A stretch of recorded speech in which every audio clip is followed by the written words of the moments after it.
Right now, you're wearing something. You probably didn't spend more than a few seconds on that decision this morning. Maybe you grabbed whatever was on top of the pile. Maybe you glanced at the weather.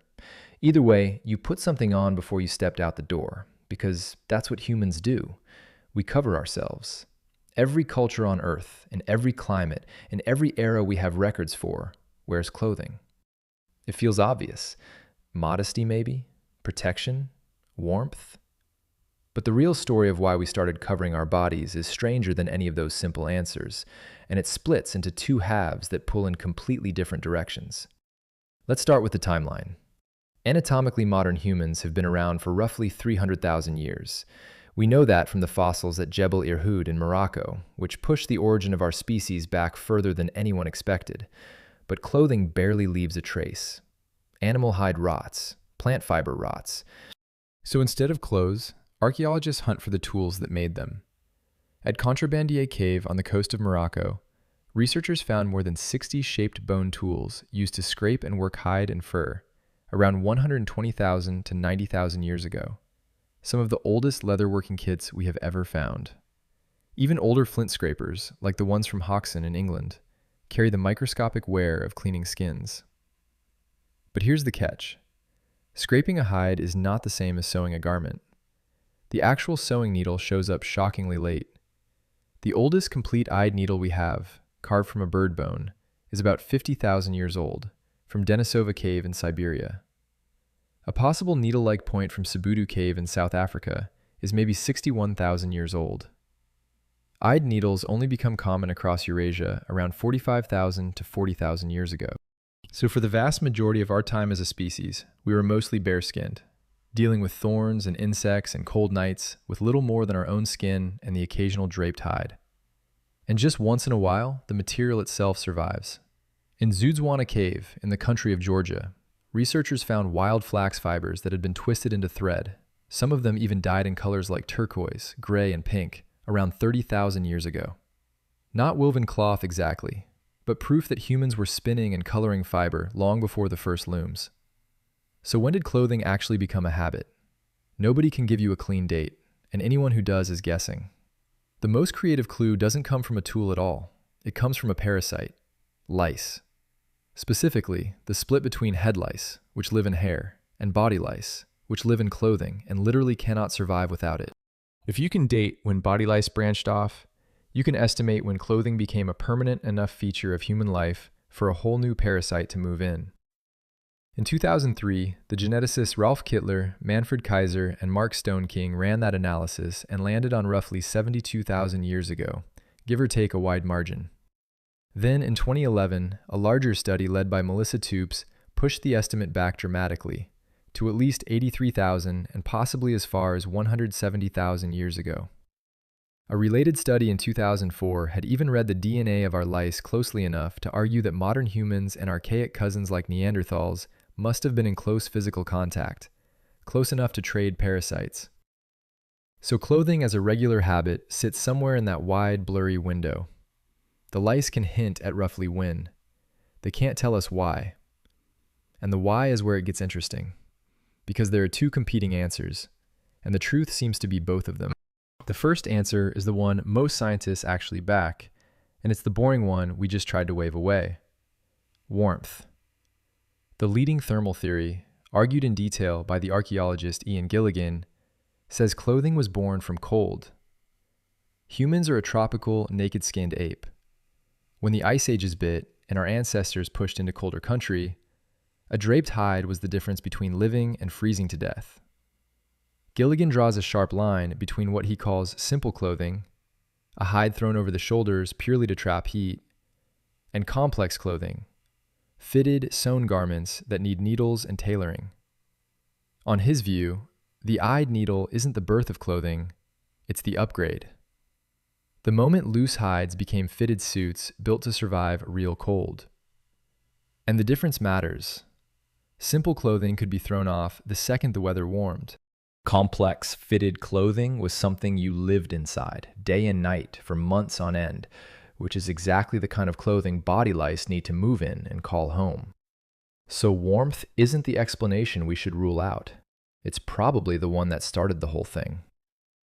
We are, after all, the only animal on Earth that has to manufacture its own fur. But warmth can't be the end of the story, because of where else clothing shows up. In places where it was never needed for heat at all, like the Amazon or the Pacific Islands, people still covered and marked their bodies. Beads, paint, feathers, fiber, tattoos, something was always there. And ornament is ancient. At Bismoon Cave in Morocco, archaeologists found 33 shell beads, pierced for stringing, that are around 142,000 years old, among the oldest personal ornaments ever found. At Blombos Cave in South Africa, 41 carefully perforated snail shell beads date to roughly 75,000 years ago.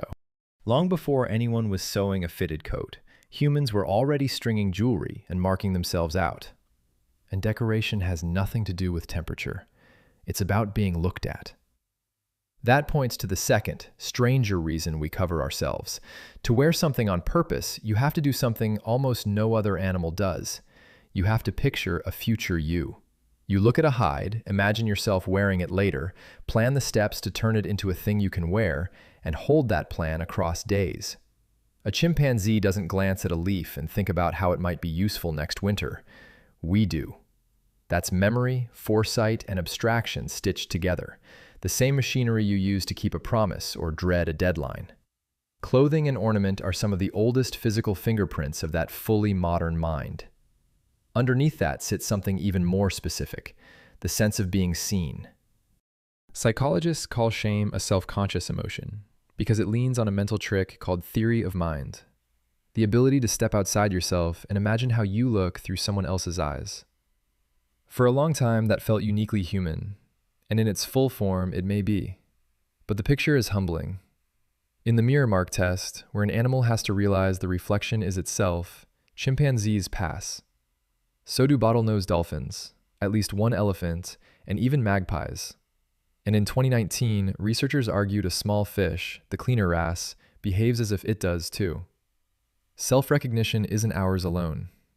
What seems rare is how far we ran with it, into a constant low background hum of being watched and judged by other minds.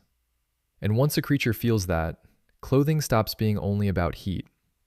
It becomes a way to manage the image other people see. That second layer is why clothing kept growing long after we'd solved the cold. As human groups got bigger and more tangled, as strangers started meeting strangers, clothing took on a second job: signaling.